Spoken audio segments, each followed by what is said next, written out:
नमस्कार मित्रों, मैं सुनील सिंह चौहान आपके अपने चैनल सूर्यवंशम ज्ञान सागर में आपका स्वागत करता हूं, अभिनंदन करता हूं। और देखिए, समीक्षा अधिकारी, सहायक समीक्षा अधिकारी पीसीएस 2024 और सिविल सर्विसेज 2024 की परीक्षा बहुत नजदीक है। इसके लिए कुछ चुने हुए प्रश्न हम आपके लिए लेकर के आए हैं करंट अफेयर्स के, तो ध्यान दीजिएगा।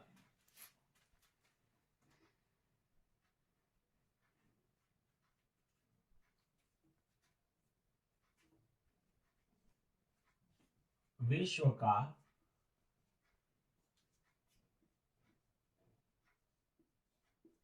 सबसे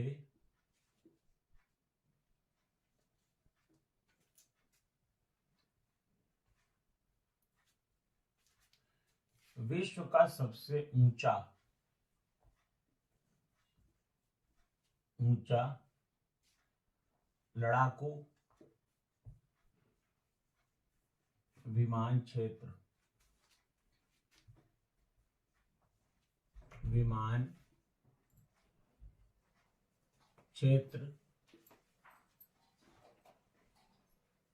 ये होगा इनियोमा, लद्दाख में। इनियोमा,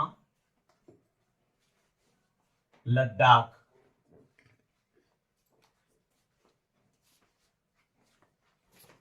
में तो विश्व का सबसे ऊंचा लड़ाकू विमान क्षेत्र इनियोमा, लद्दाख।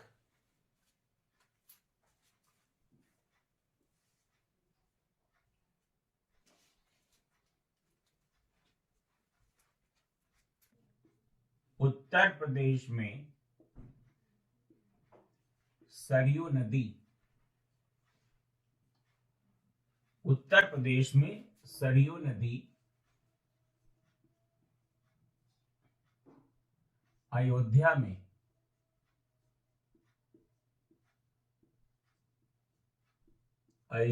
में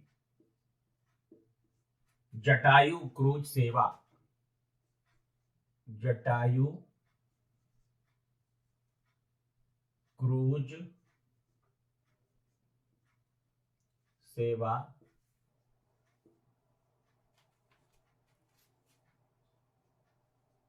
सितंबर 2023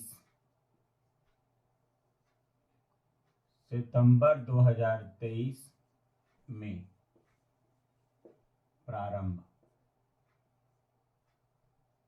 प्रारंभ।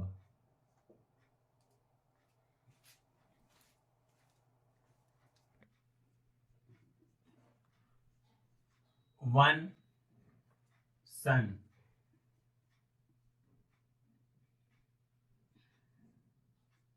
1 वर्ड, 1 ग्रिड। सम्मेलन का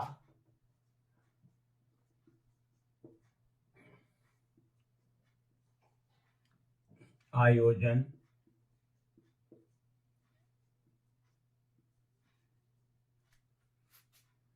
नई दिल्ली में किया गया।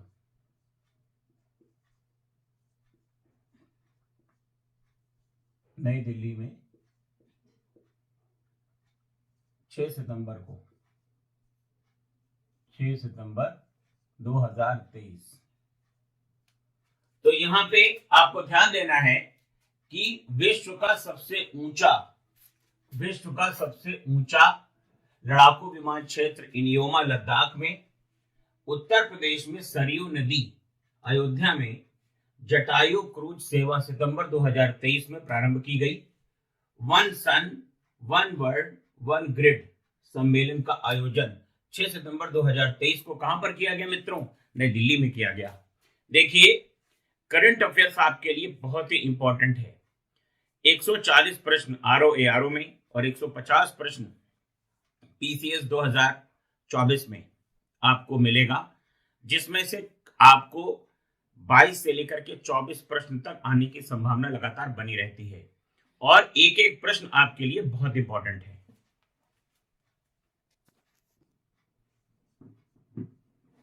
उत्तर प्रदेश के चित्रकूट उत्तर प्रदेश के चित्रकूट जनपद में पहला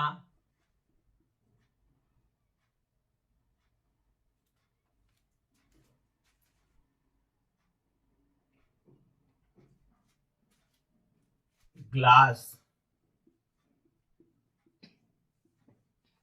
स्काई वॉक ब्रिज बनाया जा रहा है। ब्रिज बनाया जा रहा है।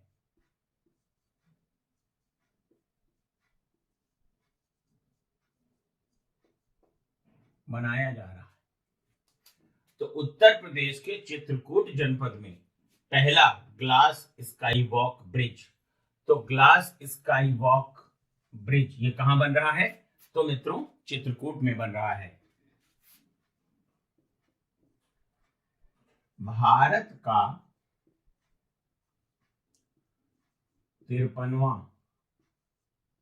53वां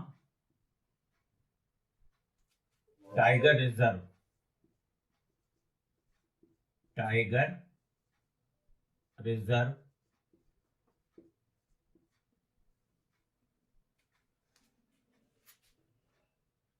रानीपुर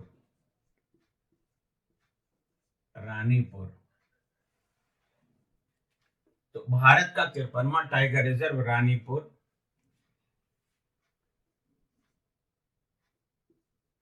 बाघ आरक्षित क्षेत्र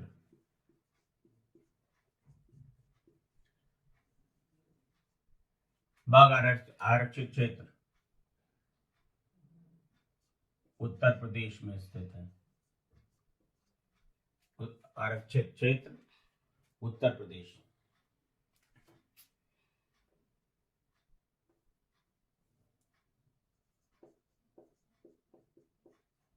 उत्तर प्रदेश में स्थित।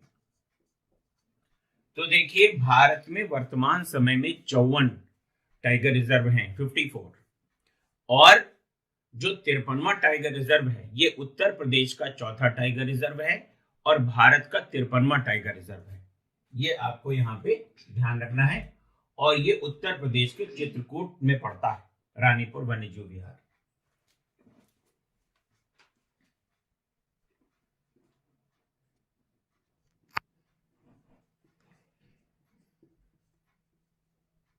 संयुक्त राज्य अमेरिका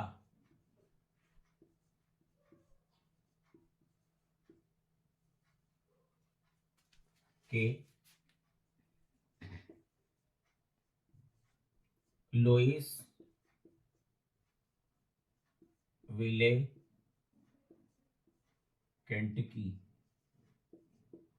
केंटकी स्टेट है द्वारा, यहां पे आपको ध्यान देना है,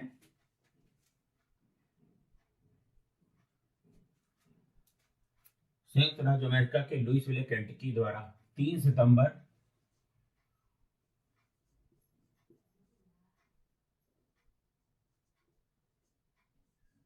3 सितंबर को सनातन धर्म दिवस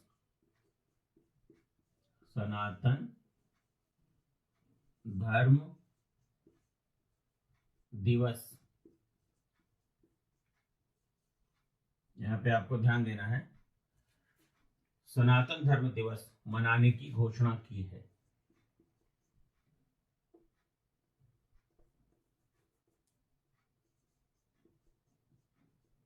मनाने की घोषणा की है।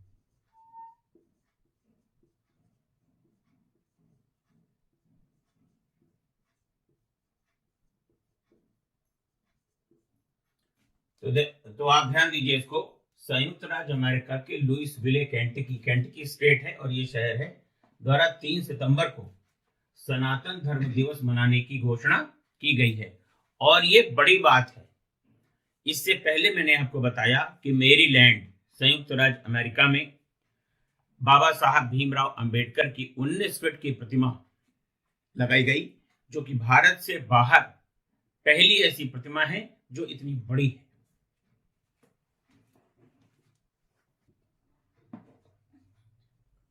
33वां व्यास सम्मान, 33वां व्यास सम्मान 2023। देखिए, ये के बिरला फाउंडेशन का पुरस्कार है और ये 33वां व्यास सम्मान 2023 जो दिया गया है, ये दिया गया है पुष्पा भारती जी को। पुष्पा भारती, पुष्पा भारती जी को दिया गया है। अब देखिए, भारत रत्न, भारत रत्न डॉक्टर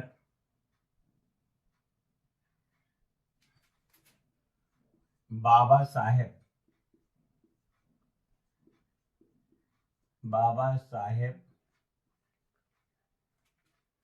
अंबेडकर पुरस्कार, अंबेडकर पुरस्कार।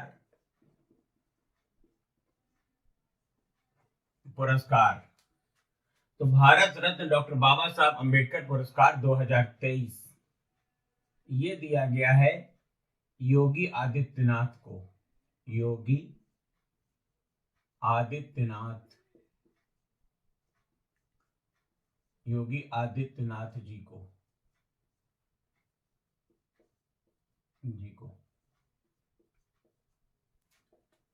तो 33वां व्यास सम्मान 2023 पुष्पा भारती जी को दिया गया।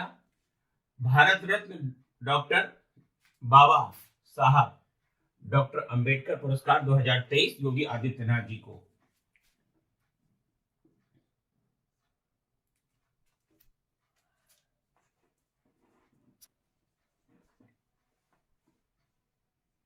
भारत का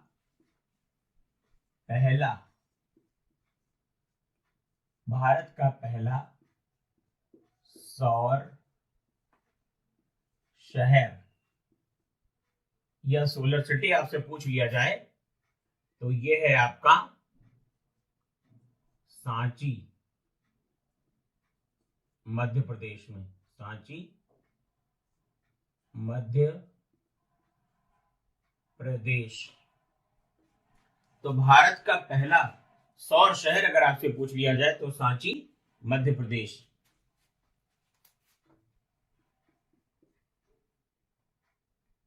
उत्तर प्रदेश सरकार द्वारा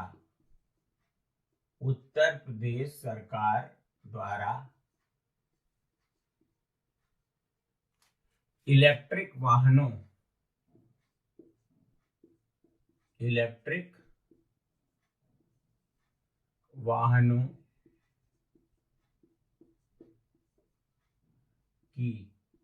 की खरीद पर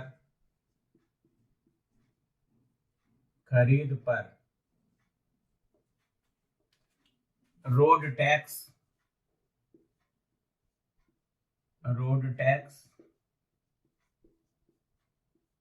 व पंजीकरण शुल्क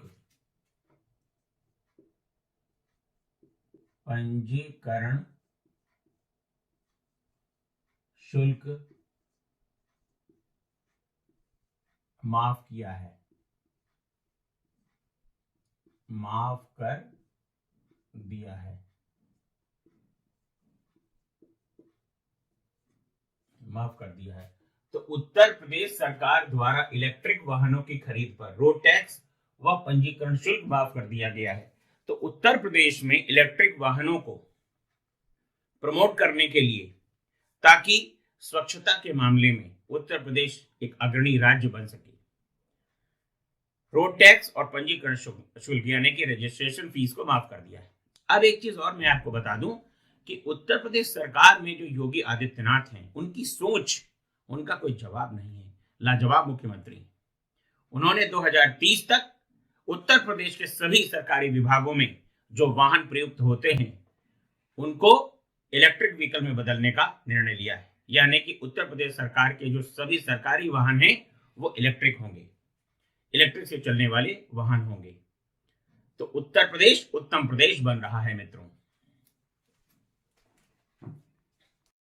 इसरो ने 2024 का पहला सैटेलाइट एक्सपोसैट, जिसका पूरा नाम है एक्सरे पोलरिमीटर सैटेलाइट, 1 जनवरी 2024 को लॉन्च किया। और ये करेगा क्या मित्रों? ब्लैक होल न्यूट्रॉन स्टार की जानकारी आपको देगा। तो इसरो, अगर आपसे प्रश्न पत्र में पूछा जाए कि इसरो ने 2024 का पहला सैटेलाइट कौन सा लॉन्च किया, तो एक्सपोसैट किया। एक्सपोसैट का पूरा नाम क्या है? X ray polarimeter satellite. 1 जनवरी 2024 को ये लॉन्च किया गया। यह ब्लैक होल न्यूट्रॉन स्टार की जानकारी आपको देगा।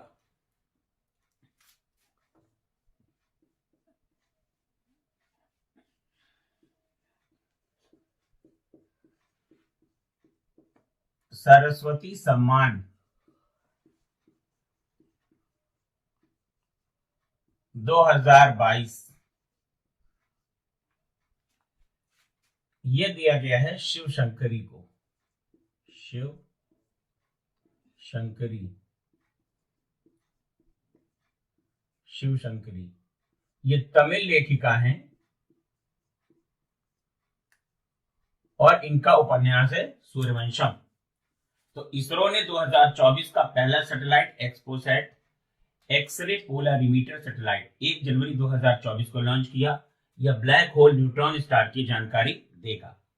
सरस्वती सम्मान 2022 शिवशंकरी को दिया गया है और ये तमिल लेखिका हैं।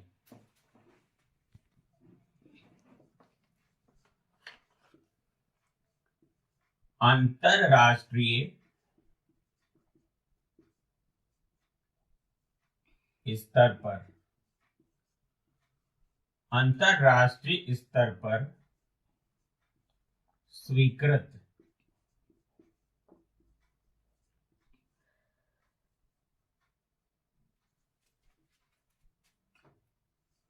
OIML प्रमाण पत्र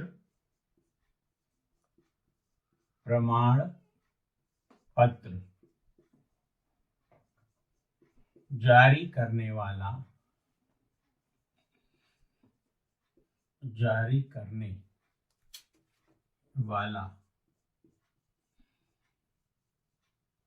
13वां देश ये भारत है। भारत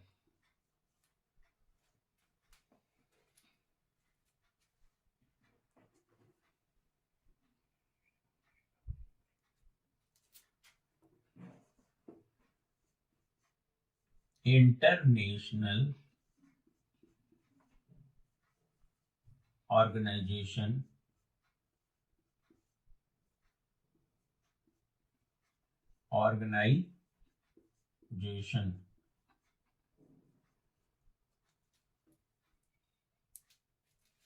ऑफ लीगल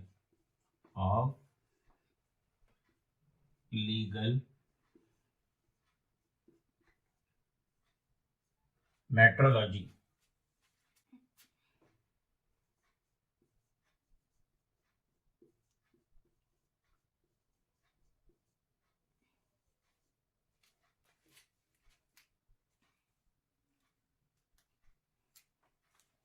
तो यहां पर ध्यान दीजिए,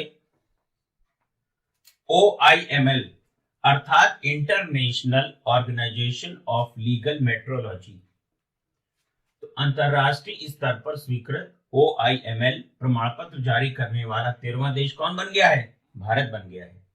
international organisation of legal metrology ये इसका पूर्ण रूप है। 4 घंटा अलग क्या?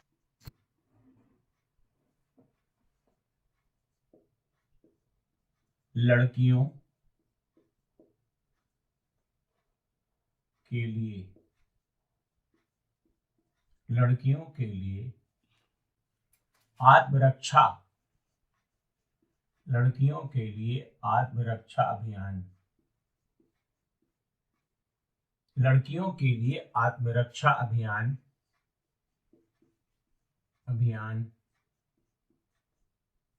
प्रारंभ हुआ।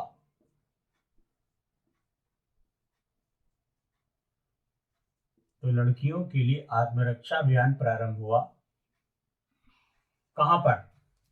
ये आपका उत्तर प्रदेश में, उत्तर प्रदेश में, उत्तर प्रदेश में। तो लड़कियों के लिए आत्मरक्षा अभियान कहां पर प्रारंभ हुआ है? उत्तर प्रदेश में हुआ है। अब यहां पर देख लीजिए,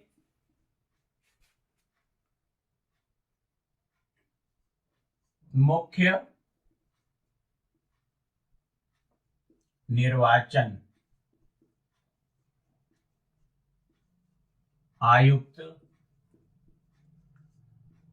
व अन्य निर्वाचन आयुक्तों, अन्य निर्वाचन आयुक्तों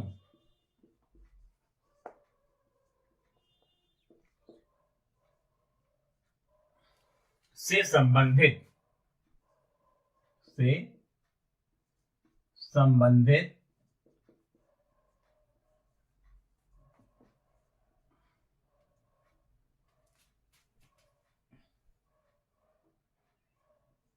विधेयक पास हुआ। विधेयक संसद से पास हुआ।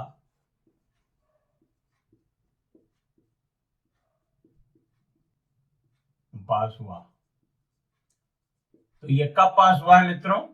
दिसंबर 2023 में, दिसंबर 2023। यहां पर आपको एक चीज ध्यान देना है कि मुख्य निर्वाचन आयुक्त और अन्य निर्वाचन आयुक्तों से संबंधित, उनकी नियुक्ति से संबंधित, अन्य सेवा शर्तों से संबंधित जो प्रावधान किए गए हैं, उनमें जो उनकी चयन समिति है, उस चयन समिति के अध्यक्ष भारत के पदेन प्रधानमंत्री होंगे, केंद्रीय मंत्री होंगे, एक केंद्रीय मंत्री, और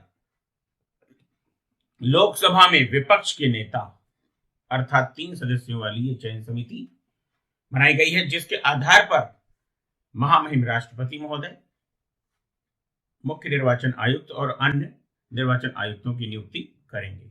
आपको मालूम है कि अनुच्छेद 324, संविधान का अनुच्छेद 324 निर्वाचन आयोग का गठन, निर्वाचन आयोग का गठन से संबंधित है। तो संविधान का अनुच्छेद 24 किससे संबंधित है मित्रों? निर्वाचन आयोग के गठन से है।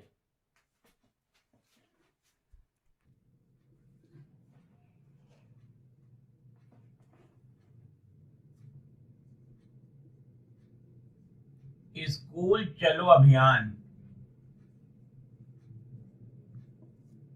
स्कूल चलो अभियान 2023। तो स्कूल चलो अभियान 2023 का शुभारंभ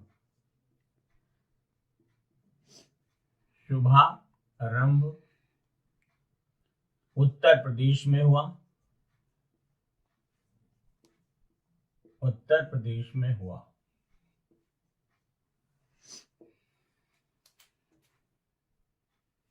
ये इसकी टैग लाइन क्या है? इसकी जो टैग लाइन है मित्रों, वो है बेटा बेटी एक समान, बेटा बेटी एक समान,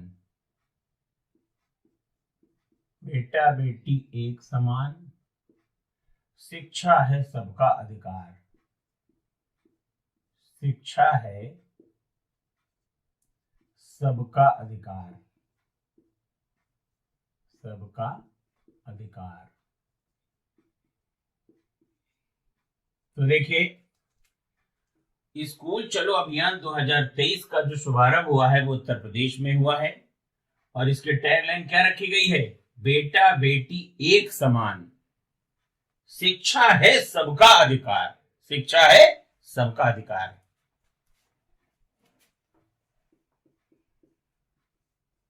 नए संसद भवन, नए संसद भवन की मुख्य वास्तुकार, मुख्य वास्तुकार। तो नए संसद भवन के जो मुख्य वास्तुकार हैं वो हैं विमल पटेल। विमल पटेल। विमल पटेल। तो नए संसद भवन के मुख्य वास्तुकार कौन है? विमल पटेल साहब हैं।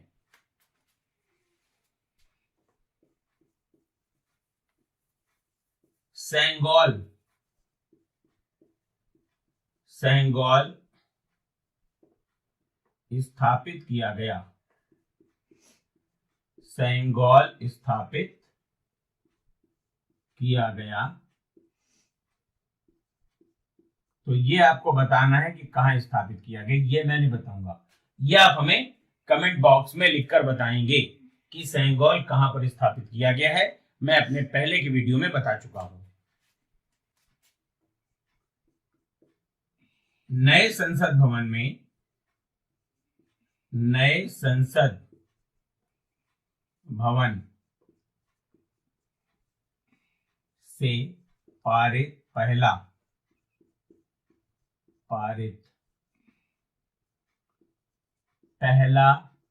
विधेयक,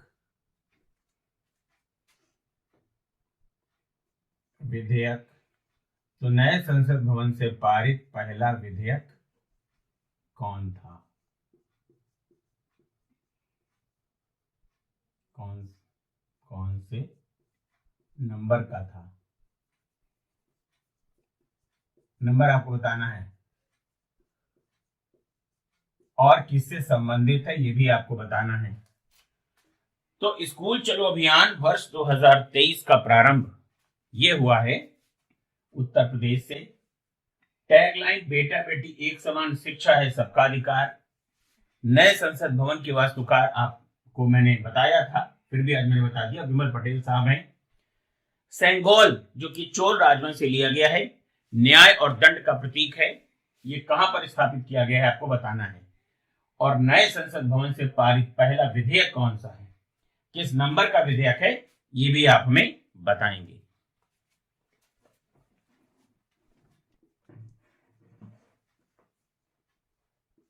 उत्तर प्रदेश की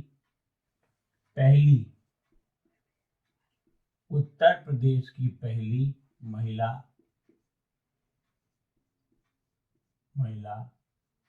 पुलिस कमिश्नर, उत्तर प्रदेश की पहली महिला पुलिस कमिश्नर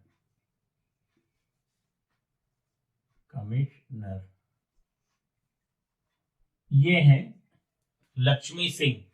उत्तर प्रदेश की पहली महिला पुलिस कमिश्नर कौन बनी है? तो ये बनी है लक्ष्मी सिंह जी।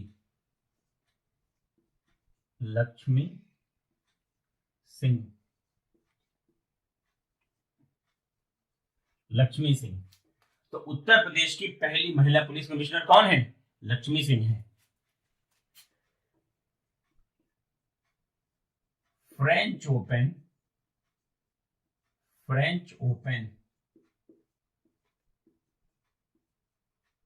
2023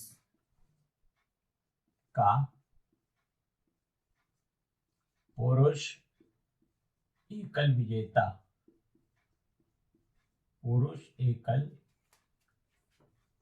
विजेता कौन है? कौन है? तो ये आपको बताना है। ये प्रश्न आप हमें बताएंगे, क्योंकि हम पुराने वीडियो में आपको पहले की वीडियो में बता चुके हैं। तो फ्रेंच ओपन 2023 का पुरुष एकल विजेता कौन है, ये आप हमें बताएंगे।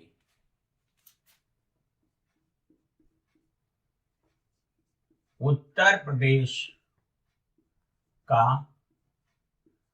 राज्य जलीय जीव कौन सा है? राज्य जलीय जीव, राज्य जलीय जीव कौन है? उत्तर प्रदेश का राजकीय जलीय जीव किसे घोषित किया गया है, ये आपको बताना है। आईडी पोर्टल, आईडी पोर्टल का शुभारंभ, आईडी पोर्टल का शुभारंभ हुआ कहां? उत्तर प्रदेश में। तो उत्तर प्रदेश की पहली महिला पुलिस कमिश्नर कौन है? लक्ष्मी सिंह जी हैं। फ्रेंच ओपन 2023 का पुरुष एकल विजेता कौन है, ये आप हमें बताएंगे। उत्तर प्रदेश का राज्य जलीय जीव कौन सा है, ये आप हमें बताएंगे। आईडी पोर्टल का शुभारंभ कहां पर हुआ है? तो ये हुआ है मित्रों उत्तर प्रदेश में।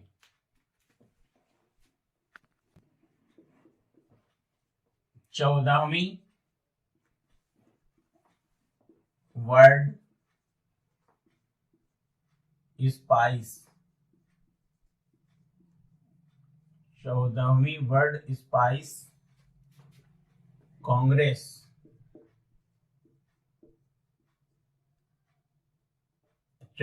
वर्ल्ड स्पाइस कांग्रेस का आयोजन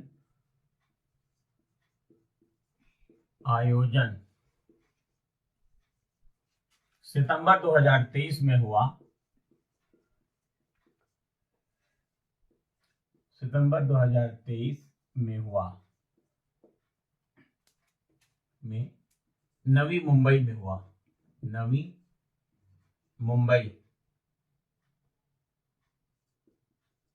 नवी मुंबई महाराष्ट्र, महाराष्ट्र में हुआ।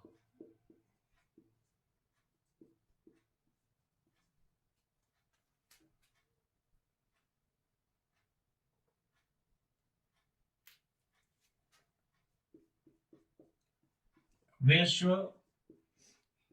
विरासत सूची में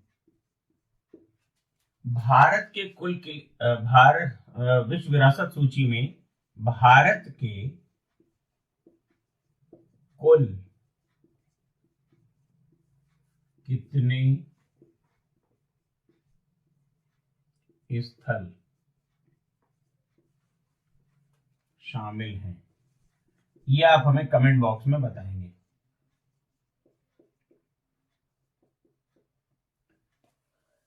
तो 14वीं वर्ल्ड स्पाइस कांग्रेस का आयोजन सितंबर 2023 में नवी मुंबई में हुआ, महाराष्ट्र में। विश्व विरासत सूची में भारत के कुल कितने स्थल शामिल हैं, ये आप हमें कमेंट बॉक्स में बताएंगे।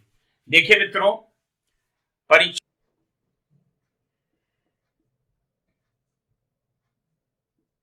37वीं राष्ट्रीय खेल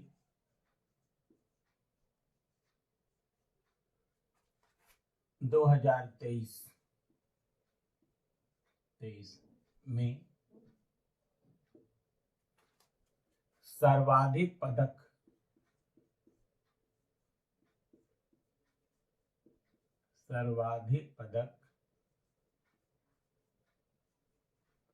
प्राप्त करने वाला राज्य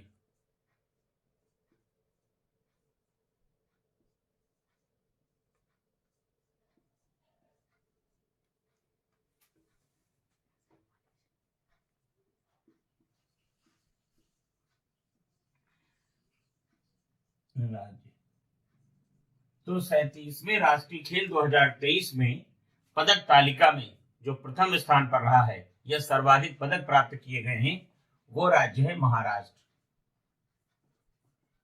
वो राज्य आपका महाराष्ट्र हो गया। COP 29 का आयोजन, COP का मतलब होता है यहां पर कॉन्फ्रेंस ऑन पार्टीज। COP 29 का आयोजन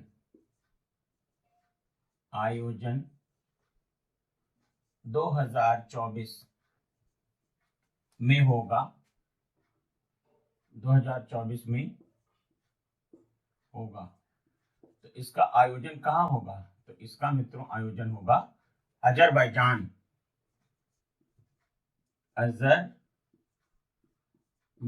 में। अजरबैजान।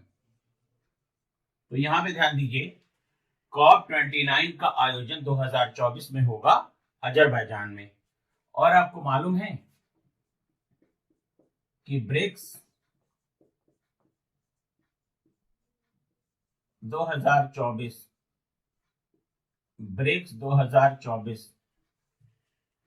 की अध्यक्षता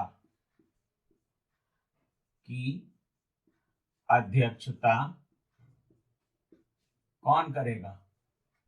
तो ब्रिक्स 2024 की अध्यक्षता रूस करेगा।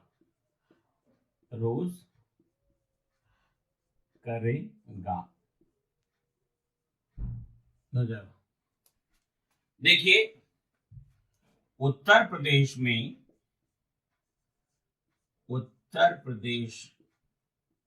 में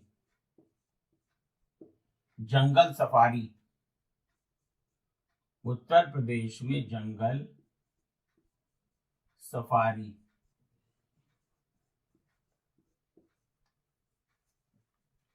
की शुरुआत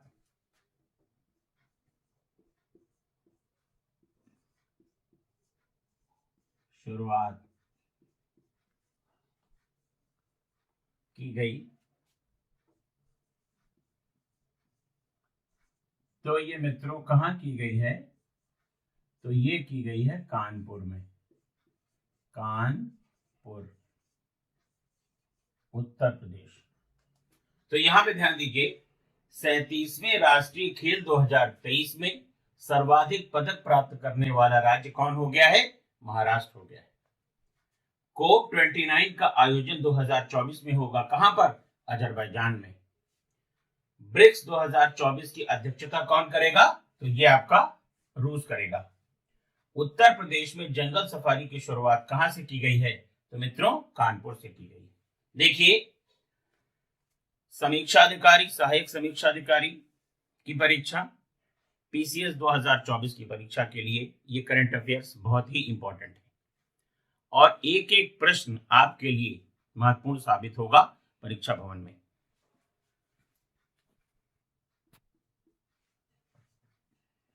उत्तर प्रदेश में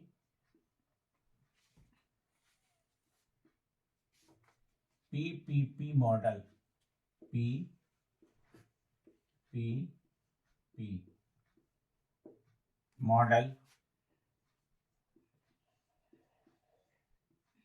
मॉडल पर मेडिकल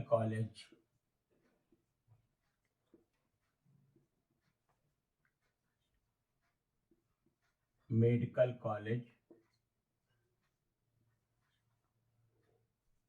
खोले जाएंगे।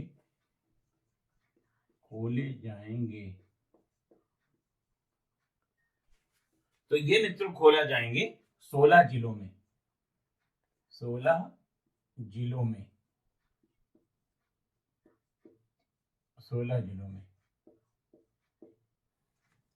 तो उत्तर प्रदेश में PPP मॉडल पर आधारित मेडिकल कॉलेज खोले जाएंगे। कितने जिलों में खोले जाएंगे? तो 16 जिलों में खोले जाएंगे। उत्तर प्रदेश में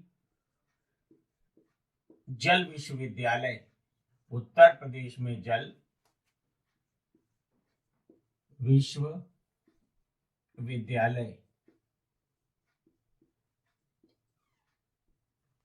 उत्तर प्रदेश में जल विश्वविद्यालय हमीरपुर में होगा। हमीरपुर में खोलने की बात कही गई है। तो उत्तर प्रदेश में जल विश्वविद्यालय कहां पर बनेगा? हमीरपुर में बनेगा।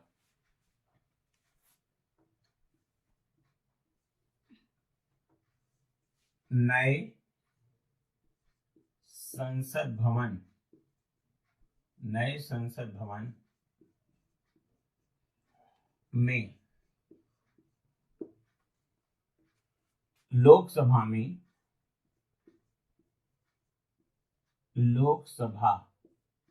में बैठने की व्यवस्था है। तो नए संसद भवन में लोकसभा में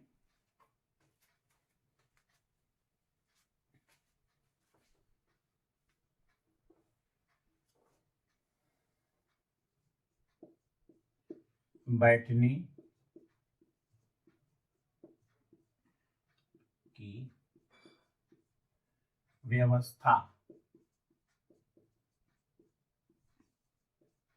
है। तो वो है 888 लोगों की, 888 लोगों की।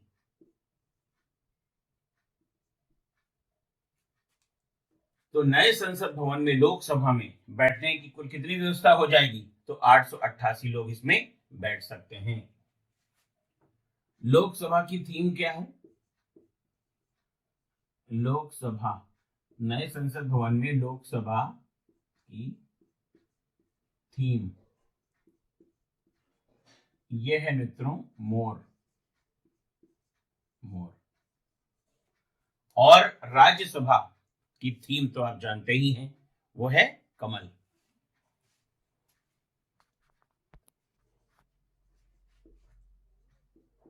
यूनेस्को की अमूर्त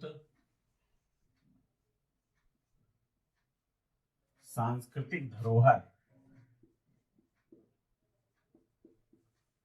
अमूर्त सांस्कृतिक धरोहर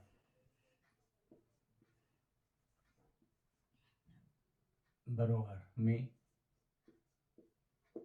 शामिल किया गया है।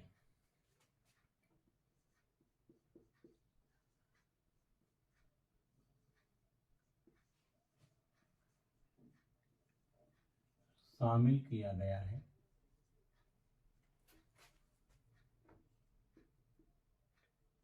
तो ये मित्रों शामिल किया गया है गरबा नृत्य को, गरबा नृत्य को, गरबा नृत्य को। और ये गरबा नृत्य जो है वो किस राज्य का है? तो ये गुजरात का है। तो यूनेस्को की अमूर्त सांस्कृतिक धरोहर में शामिल किया गया है किसको? तो गरबा नृत्य को। और गरबा नृत्य कहां का है मित्रों? गुजरात का है।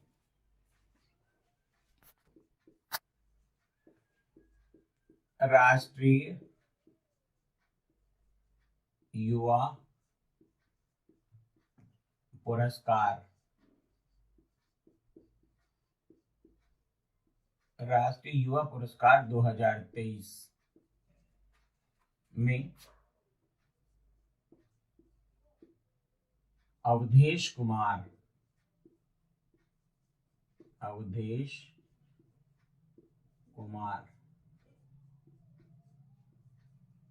और ये कहां के हैं मित्रों? तो ये हैं लखनऊ के, लखनऊ। तो राष्ट्रीय युवा पुरस्कार 2023 अवधेश कुमार। तो यूनेस्को की अमूर्त सांस्कृतिक धरोहर में किसको शामिल किया गया? गरबा नृत्य को शामिल किया गया है। राष्ट्रीय युवा पुरस्कार 2023 में लखनऊ के कौन है? अवधेश कुमार को पदक प्राप्त हुआ है। या इनको पुरस्कृत किया गया है। उत्तर प्रदेश में लॉयन सफारी, उत्तर प्रदेश में लॉयन सफारी, इससे आपको समाजवादी पार्टी की सरकार की याद आई होगी आपको। ये इटावा में लॉयन सफारी, इटावा।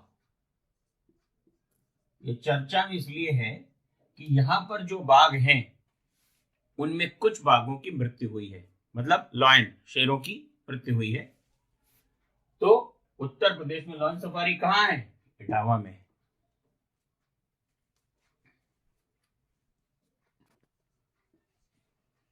दुनिया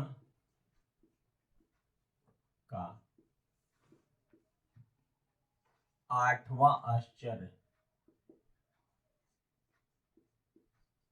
दुनिया का 8वां आश्चर्य जो बना है तो वो बना है अंकोर वाट, अंकोर वाट मंदिर, अंकोर वाट मंदिर कंबोडिया, अंकोर वाट मंदिर कंबोडिया। तो दुनिया का 8वां आश्चर्य किसको बनाया गया है? अंकोर वाट मंदिर कंबोडिया को बनाया गया है।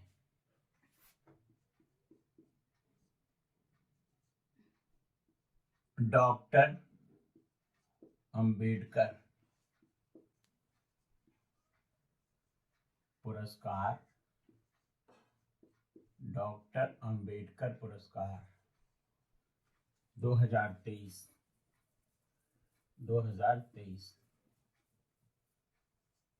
उत्तर प्रदेश के मुख्यमंत्री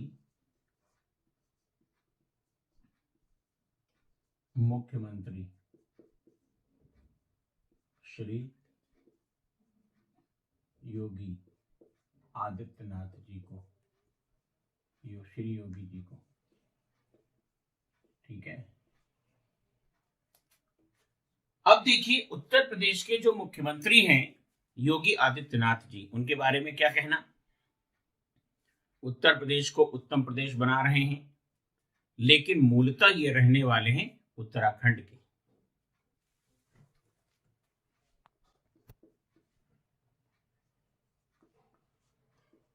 बुकर पुरस्कार 2023, बुकर पुरस्कार 2023 ये दिया गया है मित्रों पॉल लिंच को, पॉल लिंच।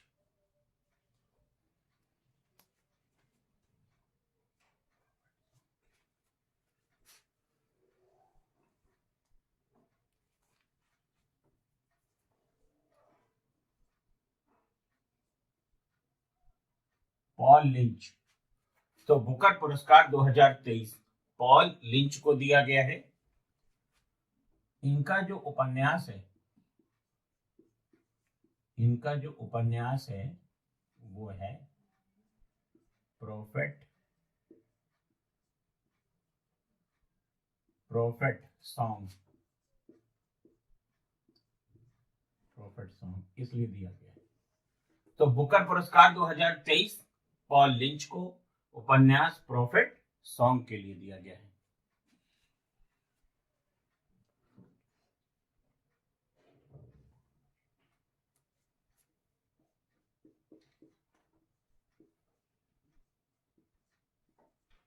समुद्री घोल मछली को, समुद्री घोल मछली को राज्य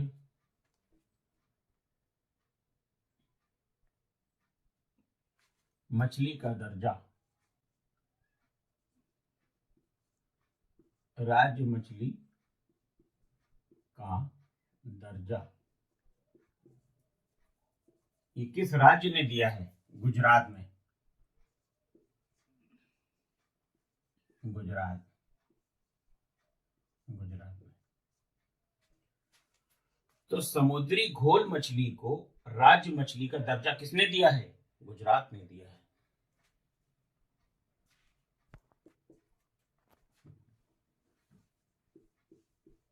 राष्ट्रीय बालिका दिवस। राष्ट्रीय बालिका दिवस 24 जनवरी। 24 जनवरी उत्तर प्रदेश दिवस।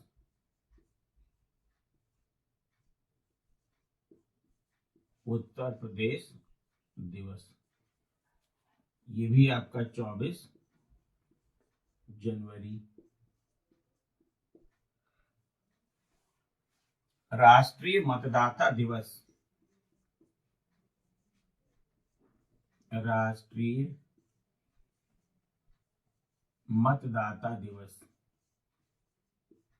तो ये राष्ट्रीय मतदाता दिवस जो होता है मित्रों, ये होता है 25 जनवरी को।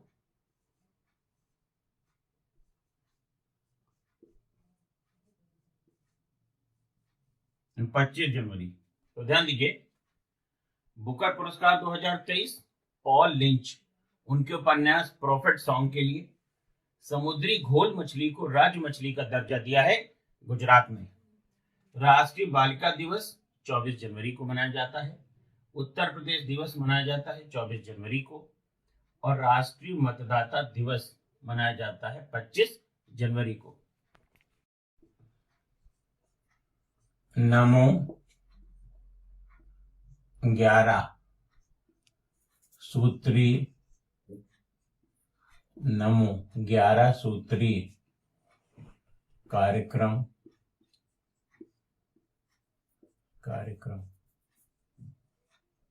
तो नमो 11 सूत्री कार्यक्रम का प्रारंभ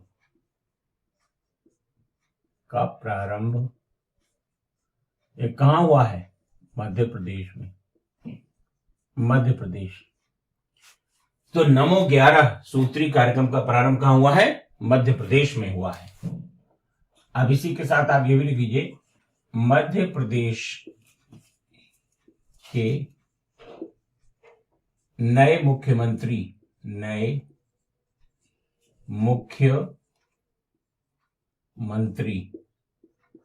तो ये है मित्रों मोहन यादव, श्री मोहन यादव जी। मोहन यादव। अब यहां पे आप ध्यान दीजिए कि जो राम मंदिर के लिए एक ट्रस्ट बना है, उस ट्रस्ट के महासचिव कौन है? तो वो हैं श्रीमान चंपत राय जी, और जो अध्यक्ष बनाए गए हैं वो हैं नृपेंद्र मिश्र। तो जब फैसला आया था, रंजन गोगोई साहब चीफ जस्टिस ऑफ इंडिया थे, उनके साथ ही 4 न्यायाधीश और कुल मिलाकर 5 न्यायाधीशों ने राम मंदिर के संबंध में अपना निर्णय सुनाया और राम मंदिर बनने का मार्ग प्रशस्त हुआ। सुप्रीम कोर्ट ने कहा कि एक ट्रस्ट बनाया जाए और वो ट्रस्ट मंदिर निर्माण का काम देखेगा। तो चंपत राय जी उसके सचिव हैं उस ट्रस्ट के, और अध्यक्ष हैं माननीय नृपेंद्र मिश्र जी। 22 जनवरी को प्राण प्रतिष्ठा हो रही है, और एक ऐसा अवसर आया है हिंदुस्तान की सामाजिक राजनीतिक हवा में कि जो पूरे देश को उसने राममय कर दिया। भारतीय जनता पार्टी का अक्षत कार्यक्रम, ध्यान रखिएगा कि किस पार्टी ने अक्षत कार्यक्रम चलाया। वैसे तो ये विश्व हिंदू परिषद और राम मंदिर ट्रस्ट का कार्यक्रम है, लेकिन भारतीय जनता पार्टी के कार्यकर्ताओं ने अदम्य उत्साह के साथ इसको किया है।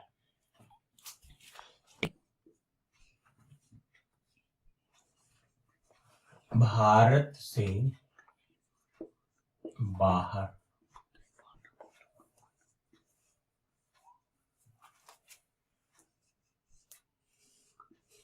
दुनिया के सबसे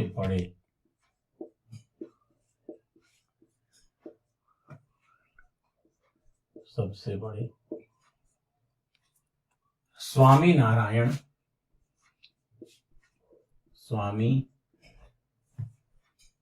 नारायण अक्षरधाम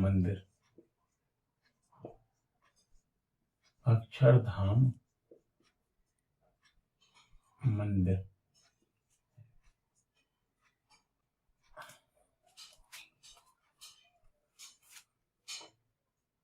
का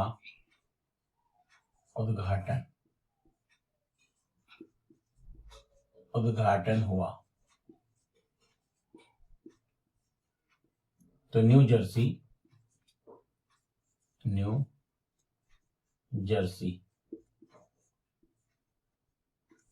यूएसए में, तो भारत से बाहर दुनिया के सबसे बड़े स्वामी नारायण अक्षरधाम मंदिर का उद्घाटन कहां हुआ है? तो न्यू जर्सी यूएसए में हुआ है।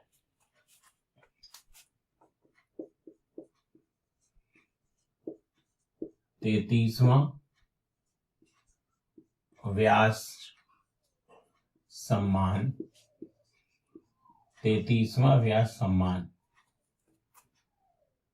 2023 पुष्पा भारती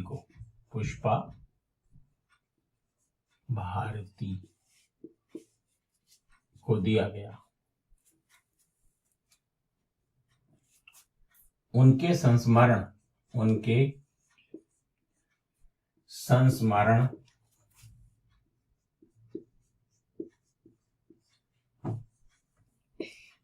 यादें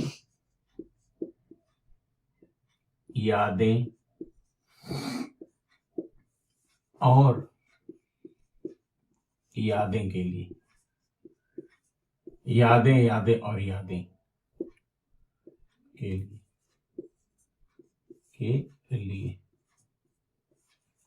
तो ध्यान दीजिए, 33वां व्यास सम्मान 2023 पुष्पा भारती को उनके संस्मरण यादें और यादें के लिए, यह बहुत आवश्यक है।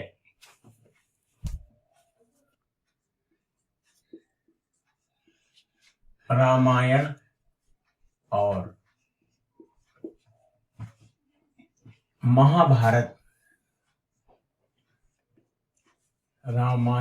महाभारत सर्किट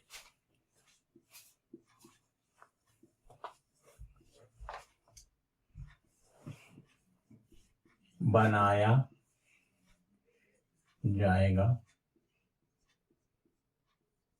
तो रामायण और महाभारत सर्किट बनाया जाएगा आपका उत्तर प्रदेश में।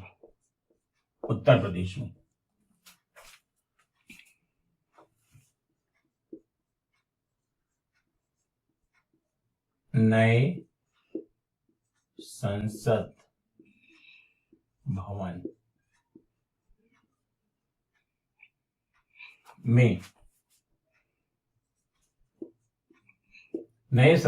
में वह पहली सदस्या जिसे लोकसभा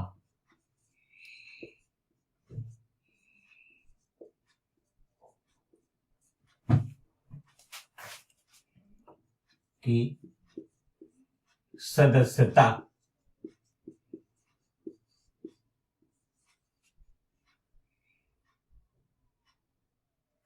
छोड़ने पर मजबूर किया गया।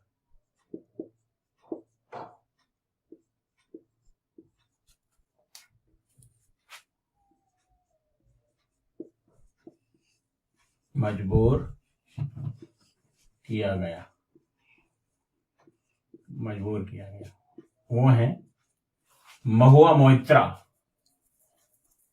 महुआ मोइत्रा ये तृणमूल कांग्रेस की सांसद हैं और इन पर पैसे लेकर लोकसभा में प्रश्न पूछने का आरोप था। तो रामायण और महाभारत सर्किट कहां बनाया जाएगा? उत्तर प्रदेश में बनाया जाएगा। नए संसद भवन में वह पहली सदस्य जिसे लोकसभा की सदस्यता छोड़ने पर मजबूर किया गया, महुआ मोइत्रा जी हैं।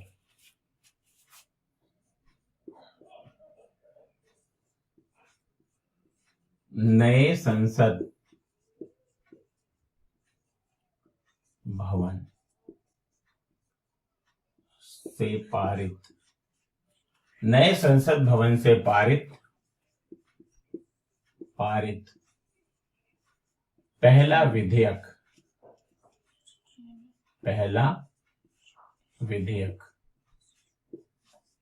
नारी शक्ति वंदन अधिनियम। नारी शक्ति वंदन अधिनियम। नारी शक्ति वंदन अधिनियम। नारी शक्ति वंदन अधिनियम 2023। और ये 106वां संविधान संशोधन विधेयक है। 106 106वां संविधान संशोधन विधेयक। संविधान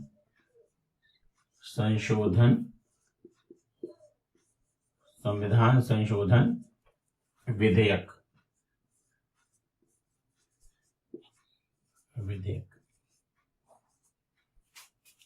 तो नए संसद भवन से पारित पहला विधेयक कौन सा था? नारी शक्ति वंदन अधिनियम 2023। 106वां संविधान संशोधन विधेयक ये था।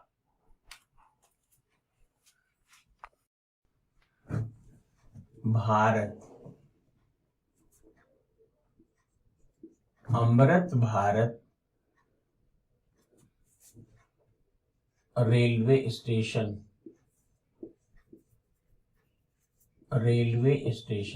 अमृत भारत रेलवे स्टेशन योजना के तहत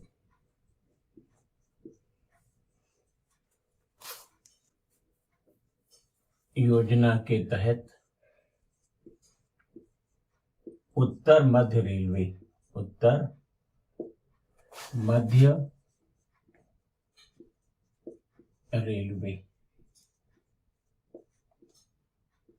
के 45 स्टेशनों को शामिल किया गया है। 45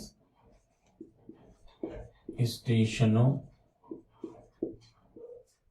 को शामिल किया गया है।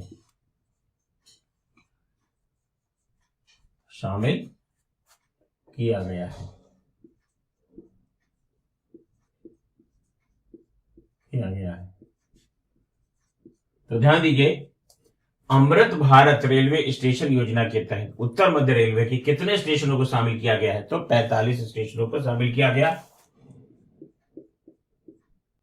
गुजरात ने ड्रैगन फ्रूट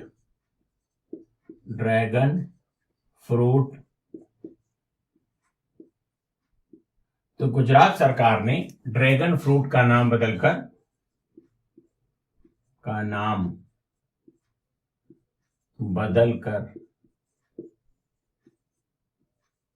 कर दिया है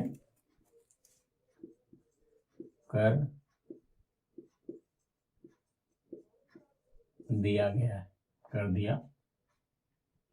तो गुजरात ने ड्रैगन फ्रूट का नाम बदलकर कर दिया है, तो वो नाम है कमलम।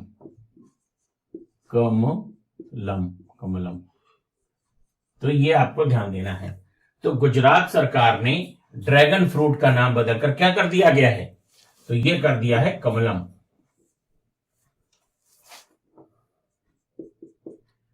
वर्तमान समय वर्तमान समय में सर्वाधिक बाघों की संख्या, वर्तमान समय में सर्वाधिक बाघों की संख्या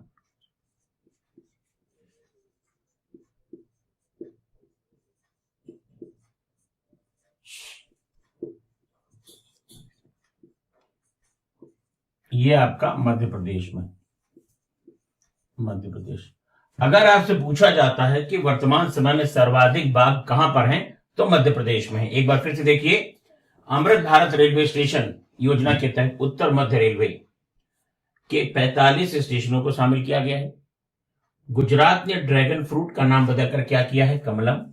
वर्तमान समय में सर्वाधिक बाघों की संख्या है मध्य प्रदेश में। बस मैं तो FIFA player of the year 2023 का पुरस्कार दिया गया है लियोनेल मेसी को। लियोनेल मेसी,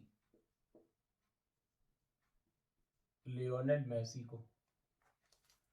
तो FIFA player of the year 2023 Lionel Messi, ये पुरुष वर्ग का खिताब है।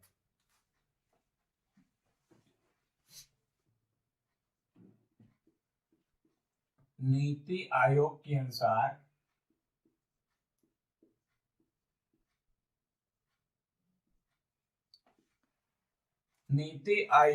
अनुसार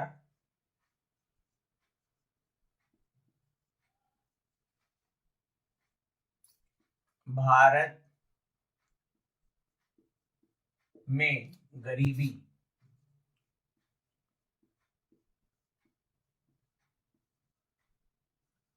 %11 रह गई है। 11%। नीति आयोग के अनुसार भारत में गरीबी है 11%। देखिए मित्रों, मुझे यह समझ में नहीं आ रहा कि हिंदुस्तान से गरीबी हटाई जा रही है या गरीब हटाए जा रहे हैं। खैर, लगभग 17.89% का डिफरेंस आया है 2017 से लेकर के और 2024 तक। तो खैर, जो भी हो, नीति आयोग ने जो रिपोर्ट जारी करी उसके अनुसार भारत में जो गरीबी है वो 11% है। नीति आयोग की उपाध्यक्ष, नीति आयोग की उपाध्यक्ष, देखिए अध्यक्ष तो पदेन प्रधानमंत्री होते ही हैं, आपको मालूम है। नीति आयोग की जो उपाध्यक्ष हैं डॉक्टर सुमन के बेरी। तो नीति आयोग की उपाध्यक्ष डॉक्टर सुमन के बेरी।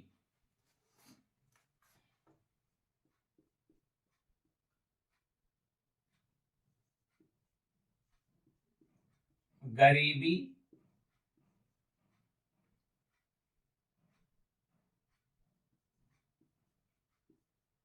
कम करने के मामले में, गरीबी कम करने के मामले में प्रथम स्थान उत्तर प्रदेश का रहा है। तो सबसे ज्यादा जो गरीबी कम हुई है उत्तर प्रदेश में, प्रथम स्थान रहा है उत्तर प्रदेश का। तो सर्वाधिक गरीबी कम करने में या गरीबी कम करने में सबसे ज्यादा जो अच्छा स्थान रहा वो उत्तर प्रदेश का रहा है। और दूसरा स्थान इसमें रहा है बिहार का। बिहार, दूसरा स्थान बिहार का। और जो तीसरा स्थान रहा वो रहा है मित्रों मध्य प्रदेश का। मध्य प्रदेश। तो FIFA player of the year 2023 Lionel Messi. NITI Aayog के अनुसार भारत में वर्तमान समय में गरीबी कितनी है? 11%। नीति आयोग की उपाध्यक्ष वर्तमान समय में है डॉक्टर सुमन के बेरी। गरीबी कम करने के मामले में प्रथम स्थान उत्तर प्रदेश का है, दूसरा स्थान बिहार का है और तीसरा स्थान मध्य प्रदेश का है।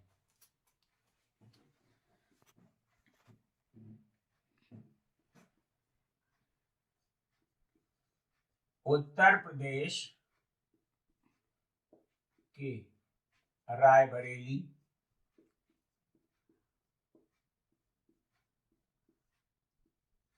उत्तर प्रदेश के रायबरेली में स्थित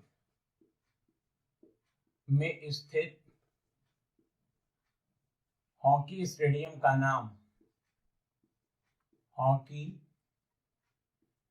स्टेडियम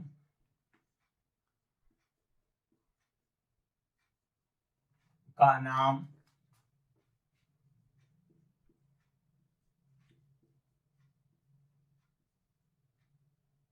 रानी रामपाल के नाम पर रखा गया है।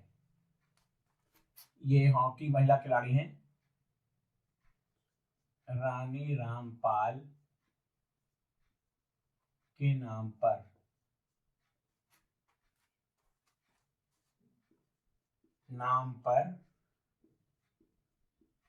रखा गया है।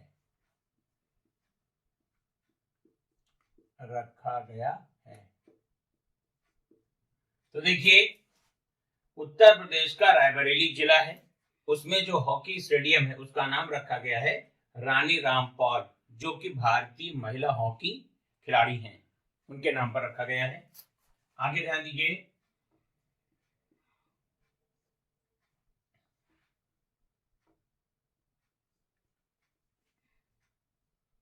नए संसद भवन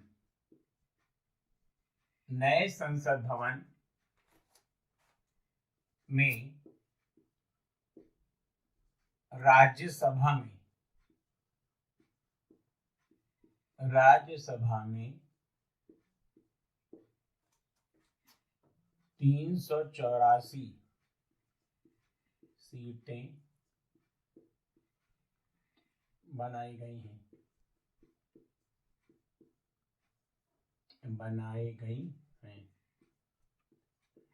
तो जैसा कि आपको मालूम है कि जो नया संसद भवन बना है उसमें कितनी सीटें होंगी? राज्यसभा में तो 384 होंगी और लोकसभा में कितनी होंगी? 888 होंगी।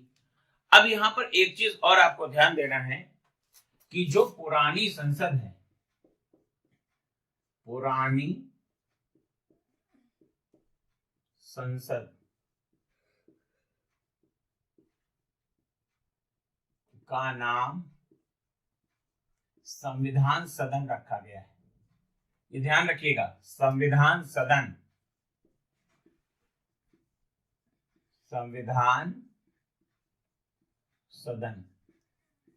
देखिए, यहां पर आपको ध्यान देना है कि अगर आपसे पूछा जाए कि पुरानी संसद का नाम क्या रखा गया है, संविधान सदन रखा गया है, संविधान भवन रखा गया है, संविधान कक्ष रखा गया है, संविधान कॉरिडोर रखा गया है, तो संविधान सदन रखा गया है। तो एक बार फिर से आप देखिए, उत्तर प्रदेश के रायबरेली में स्थित हॉकी स्टेडियम का नाम रानी रामपाल के नाम पर रखा गया। नए संसद में राज्यसभा में 384 सीटें बनाई गई हैं।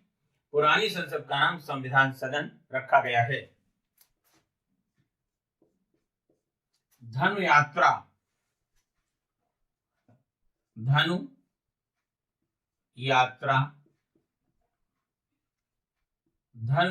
त्योहार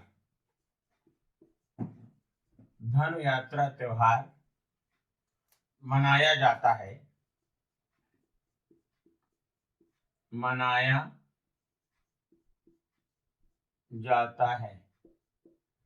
तो ये धनु यात्रा त्योहार जो मनाया जाता है मित्रों, ये उड़ीसा में मनाया जाता है। उड़ीसा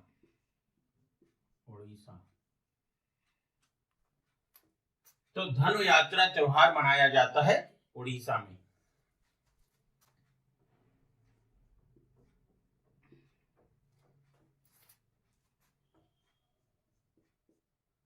अयोध्या में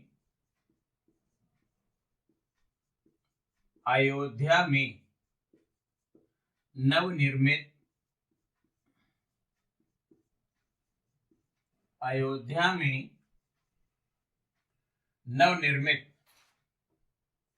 श्री राम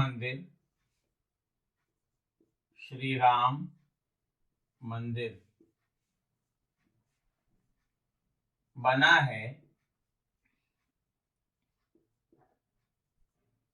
तो ये बना है मित्रों नागर शैली में। नागर शैली में बना है। तो अयोध्या में नवनिर्मित श्री राम मंदिर किस शैली में बना है?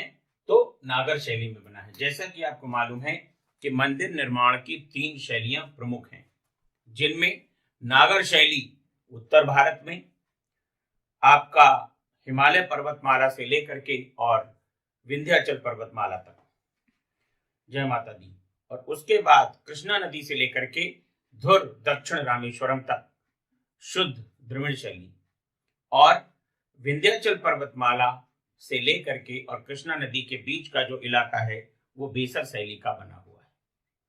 अलग अलग निर्माण की अलग अलग शैलियां हैं, लेकिन ये मंदिर निर्माण की प्रमुख शैलियां हैं। तो अयोध्या में नवनिर्मित श्री राम मंदिर बना है नागर शैली में। धनु यात्रा त्योहार मनाया जाता है कहां पर? उड़ीसा में।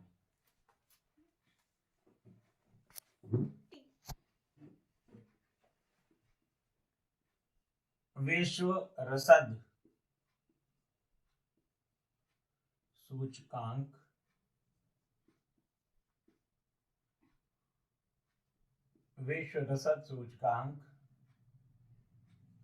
में भारत का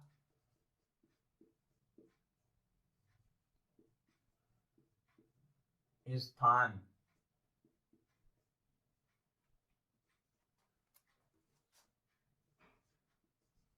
ये है 38वां स्थान। तो विश्व रसद सूचकांक में भारत का स्थान 38वां है।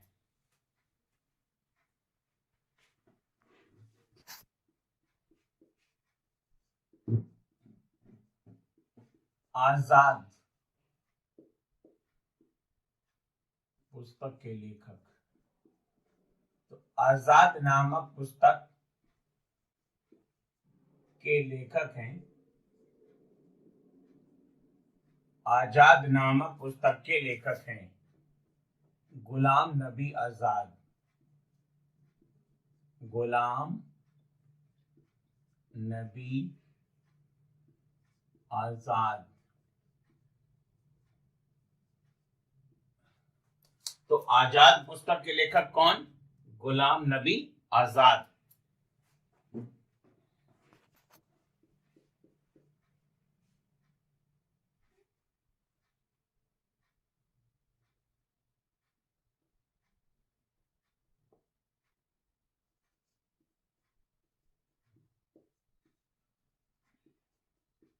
अयोध्या में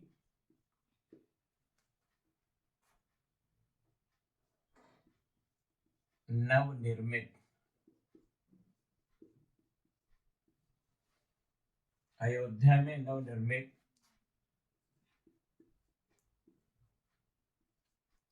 राम मंदिर में प्राण प्रतिष्ठा में शुभ मुहूर्त का समय, शुभ मुहूर्त का समय मात्र 84 सेकेंड, मात्र 84 सेकेंड है। मात्र 84 सेकेंड है। देखिए, विश्व रसद सूचकांक में भारत का स्थान कौन सा है? 38वां है। आजाद पुस्तक के लेखक गुलाम नबी आजाद अयोध्या में नवनिर्मित राम मंदिर में प्राण प्रतिष्ठा में शुभ मुहूर्त का समय कितना है? तो मात्र 84 सेकंड है। इसको आपको भूलना नहीं है।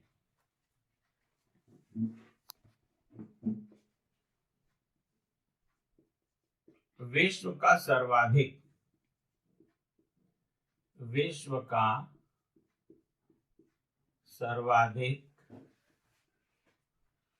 वायु प्रदूषित शहर।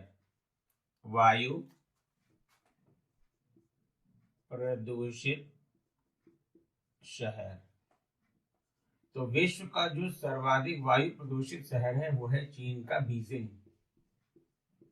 बीजिंग। और दूसरा स्थान मुंबई का है। तो प्रथम स्थान पर बीजिंग है और द्वितीय स्थान पर मुंबई है। तो विश्व का सर्वाधिक वायु प्रदूषित शहर कौन सा है? बीजिंग, मुंबई का।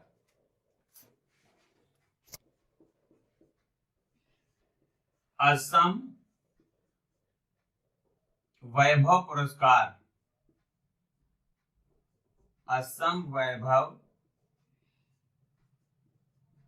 पुरस्कार ये दिया गया है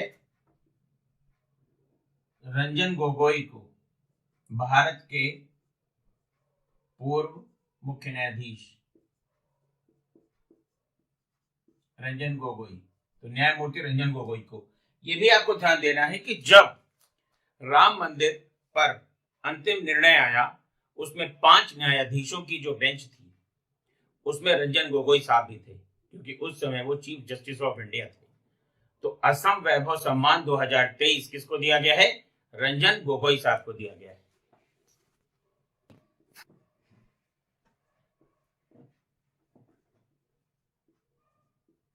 वैश्विक भूख सूचकांक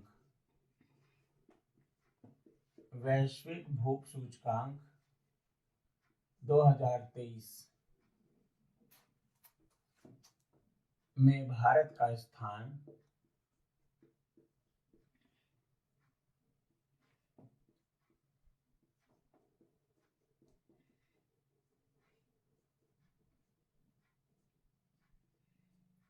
111वां स्थान। तो वैश्विक भूख सूचकांक 2023 में भारत का स्थान 111वां है।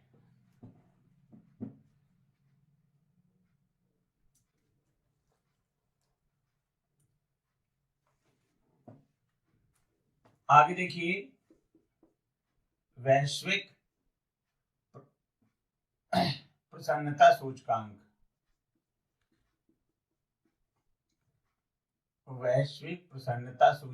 2023 में जो भारत का स्थान है वो 126वां है, 126।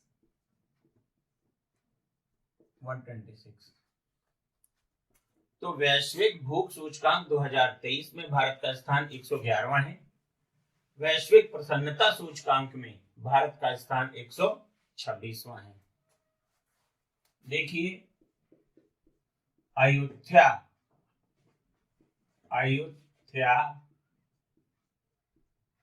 ये अयोध्या क्या है? ये भारत और थाईलैंड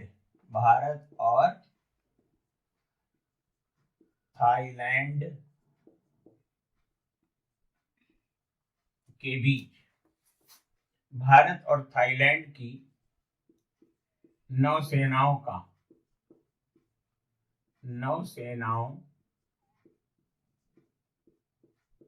भारत और थाईलैंड की नौसेनाओं का संयुक्त अभ्यास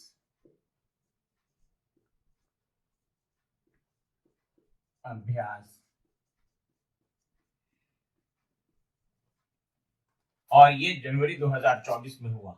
जनवरी 2024 में संपन्न।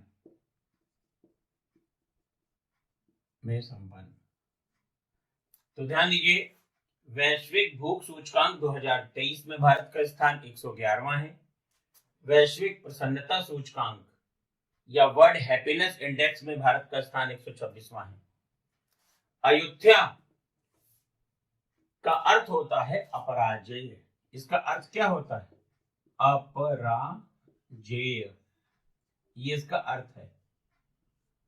और ये अयोध्या नाम से एक ऑपरेशन किया गया भारत और थाईलैंड की नौसेनाओं के बीच। और कब किया गया? जनवरी 2024 में। देखिए, समीक्षा अधिकारी की परीक्षा, पीसीएस 2024 की परीक्षा बहुत ही निकट है।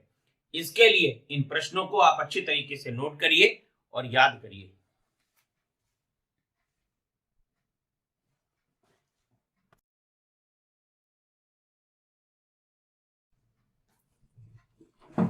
वाराणसी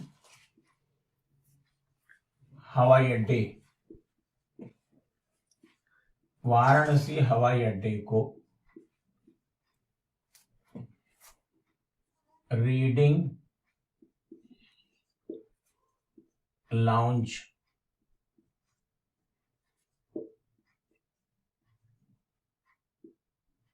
दिया गया है।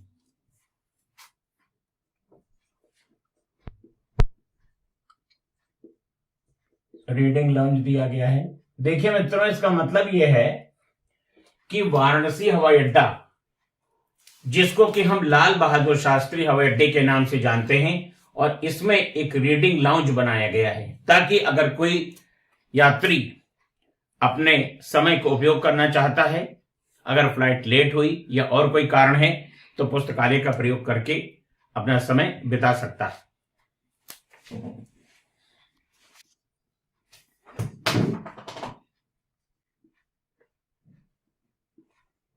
आईपीसी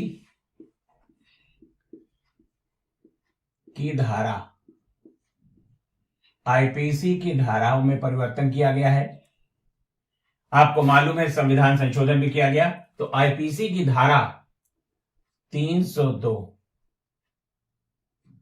अब जानी जाएगी 101, धारा 101 के नाम से। तो देखिए, मृत्युदंड की जो धारा थी इंडियन पेनल कोड के तहत 302, अब ये होगी धारा 101। और आईपीसी की धारा 375 और 376,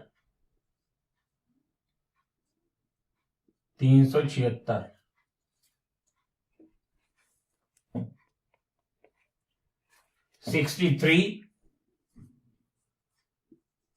और 69 होंगी। 69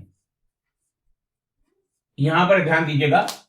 तो ये मृत्युदंड से संबंधित धारा है 302, 101 के नाम से जानी जाएगी।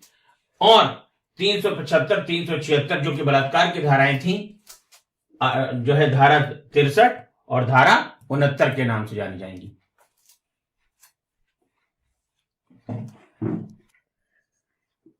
भारत में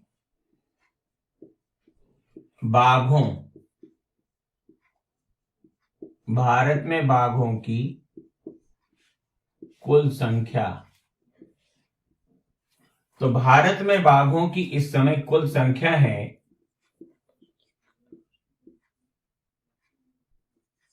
3682, 3682। और सर्वाधिक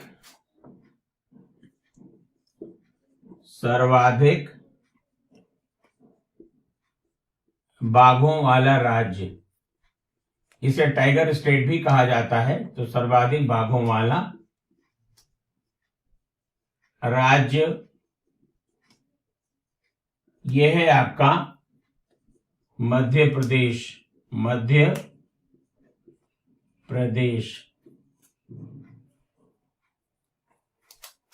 तो भारत में बाघों की कुल संख्या कितनी है? 3682।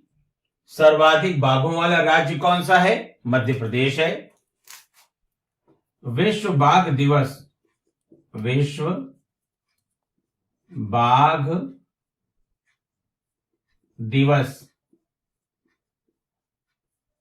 बाघ दिवस मनाया जाता है दोस्तों 29 जुलाई को। 29 जुलाई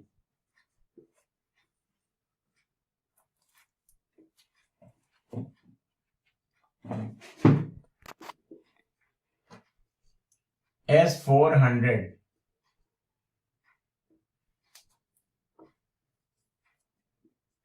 air डिफेंसर,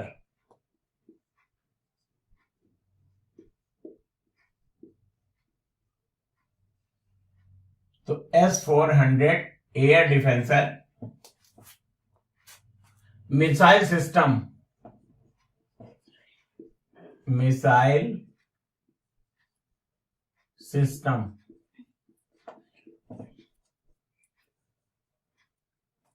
S-400 air defencer missile system को विकसित किया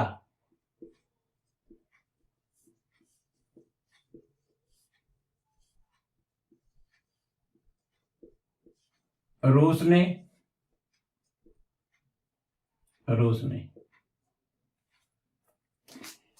और भारत में इसका नाम रखा गया सुदर्शन।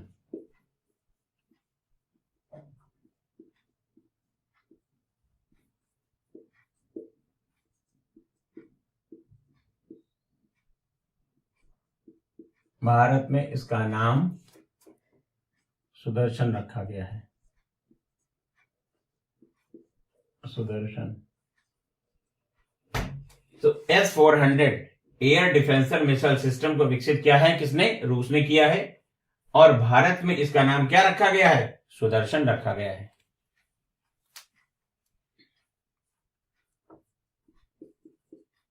बेटी बचाओ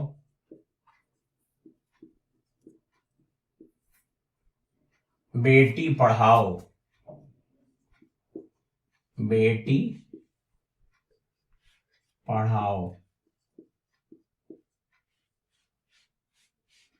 का नाम हो गया है। अब क्या नाम हो गया है इसका? इसका नाम हो गया है बदलाव, BADLAV,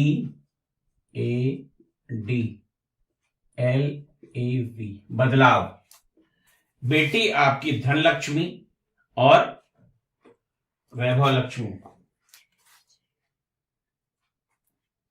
तो बेटी बचाओ बेटी पढ़ाओ, बदलाव का पूर्ण रूप हो गया है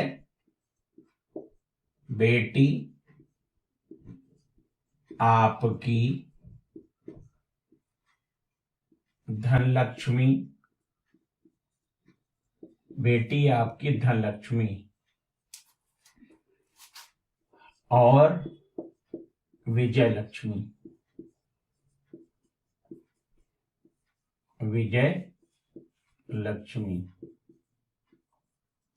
ध्यान दीजिएगा, बेटी बचाओ बेटी पढ़ाओ का जो नाम रखा गया है अब रखा गया है बदलाव। बेटी आपकी धनलक्ष्मी और विजय लक्ष्मी। अब यहां पर आपको ध्यान देना है कि केंद्रीय समक्का सरक्का जनजातीय विश्वविद्यालय की स्थापना कहां पर हुई है, जो कि आदिवासियों के लिए हुई है विशेष रूप से, यह हुई है तेलंगाना में। तो समक्का सरक्का केंद्रीय जनजातीय विश्वविद्यालय के लिए मंजूरी दी गई है तेलंगाना के लिए। डॉक्टर अंबेडकर 2023 पुरस्कार जो दिया गया है उत्तर प्रदेश के यशस्वी मुख्यमंत्री श्री आदित्यनाथ को दिया गया है। राम मंदिर का जो उद्घाटन होना है वो 22 जनवरी को होना है। और आपको यह भी याद रखना है कि ये नागर शैली का मंदिर है, नागर शैली का मंदिर है। और प्राण प्रतिष्ठा करेंगे हमारे स्नेहिल प्रधानमंत्री श्री नरेंद्र मोदी जी।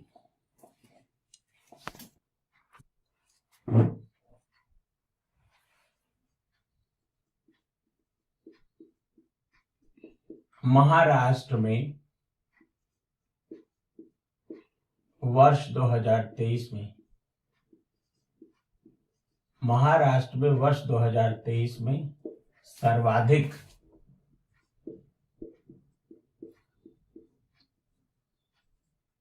सर्वाधिक बाघों की मृत्यु हुई है।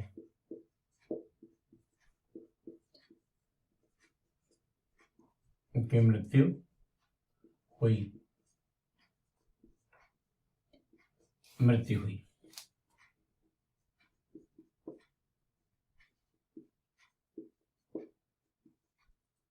सोलहवें वित्त आयोग,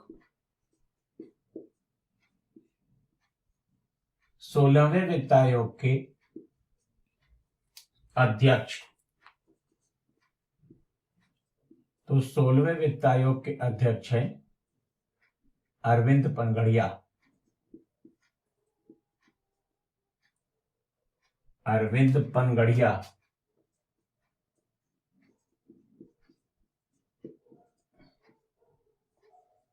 अरविंद पनगड़िया।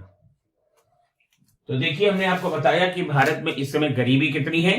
नीति आयोग ने जो आंकड़ा दिया है उसके हिसाब से भारत में गरीबी लगभग 11% रह गई है। और ये आश्चर्य का विषय है कि मोदी जी के राज में गरीबी इतनी घट रही है, देश विकास कर रहा है। अगर आपको हमारी लाइव क्लास करनी है तो आप दिए गए नंबरों पर संपर्क कर सकते हैं। 6 अक्टूबर 2023 को आरबीआई ने अपनी त्वरित मौद्रिक नीति जो जारी करी है उसके अनुसार विभिन्न दरें क्या हैं। नकद आरक्षण अनुपात यह है 4.50%। अब देखिए, नकद आरक्षण अनुपात होता क्या है। नकद आरक्षण अनुपात वह होता है जिसमें जो कॉमर्शियल बैंक हैं अपनी कुल जमा पूंजी का एक निश्चित हिस्सा आरबीआई के पास जमा करते हैं। उदाहरण के लिए बैंक ऑफ बड़ौदा है, और अगर उसकी कुल जमा पूंजी, उदाहरण के लिए अगर हम मान लें कि 50 करोड़ रुपए है, हालांकि बहुत कम है लेकिन आपको समझाने के लिए है, तो उस 50 करोड़ का 4.5% उतना धन उसको आरबीआई के पास रखना पड़ेगा। ये होता है नकद आरक्षण अनुपात। तो नकद आरक्षण अनुपात इस समय कितना है? 4.50%। बैंक दर क्या होती है? बैंक दर वो होती है कि जब आरबीआई कॉमर्शियल बैंकों को ऋण देते हैं और उस पर जो ब्याज लेते हैं उसको बैंक दर कहा जाता है। तो बैंक दर इस समय कितना है? 6.75%। रेपो दर क्या होती है? रेपो दर भी वही होती है जब आरबीआई वाणिज्यिक बैंकों को ऋण देते हैं। तो अब आप कहेंगे कि साहब बैंक दर और रेपो दर में डिफरेंस क्या है? बिल्कुल सही है। बैंक दर जो है वो एक लंबे समय के लिए होता है, लेकिन रेपो दर त्वरित शॉर्ट टर्म के लिए ऋण होता है। अब रिवर्स रेपो क्या है? जब कॉमर्शियल बैंक आरबीआई के पास रखते हैं और उनको ब्याज लेना होता है, तो ये देखिए आरबीआई लेता ज्यादा है और देता कम है। हमेशा रेपो दर ज्यादा होगी और रिवर्स रेपो कम होगी। परीक्षा भवन में आप इस चीज को ध्यान रखिएगा। सांविधिक तरलता अनुपात ये आपका 18% है। तो देखिए यहां पर आपको ध्यान देना है कि रिजर्व बैंक के अनुसार जो मौद्रिक नीति है 6 अक्टूबर 2023 की स्थिति, तो जो आपकी परीक्षा होने वाली है उस परीक्षा में जो 11 फरवरी 2024 को परीक्षा होगी उसमें इन्हीं आंकड़ों के साथ आपको परीक्षा देना है। एक बार फिर से देख लीजिए, नकद आरक्षण अनुपात 4.50%, बैंक दर 6.75%, रेपो दर 6.50, रिवर्स रेपो 3.35, सांविधिक तरलता अनुपात 18%। केंद्रीय बजट 2023-2024, इसमें जो सबसे बड़ा घाटा होता है वो फिस्कल डेफिसिट का होता है। ध्यान रखिएगा, फिजिकल नहीं बोल रहा हूं मैं, FIS, फिस्कल, राजकोषीय घाटा, वो कितना है? 5.9%। तो बजट 2023-2024 के अनुसार राजकोषीय घाटा 5.9%, जिसको उसके बाद राजस्व घाटा यानी कि रेवेन्यू डेफिसिट 2.9%, प्राथमिक घाटा यानी कि प्राइमरी डेफिसिट वो 2.3%। अब यहां पे सवाल ये उठता है कि अगर आपको ग्रेटर देन और लेस देन में अगर आता है तो fiscal deficit greater than revenue deficit greater than primary deficit. अब यह भी पूछा जा सकता है कि बजट घाटे में सबसे बड़ा घाटा किसका होता है, तो वो राजकोषीय घाटा है, फिस्कल डेफिसिट है। तो ये कितना है? 5.9%। सेकेंड नंबर पे रेवेन्यू डेफिसिट है 2.9%, थर्ड पे आपका प्राइमरी डेफिसिट है 2.3%। व्यय की सबसे बड़ी मद क्या है? तो जो बजट बनाया गया तो उसमें जो खर्चा हो रहा है सबसे ज्यादा गवर्नमेंट ऑफ इंडिया किस में खर्च कर पा रही है? तो वो ब्याज एवं ऋण सेवा भुगतान। तो जितना ऋण लिया है गवर्नमेंट ऑफ इंडिया ने उसके ब्याज में और उसके ऋण की जो अदायगी भी हो रही है उसमें सबसे बड़ा खर्च हो रहा है 10,79,971 करोड़ रुपए, 10,79,971 करोड़ रुपए।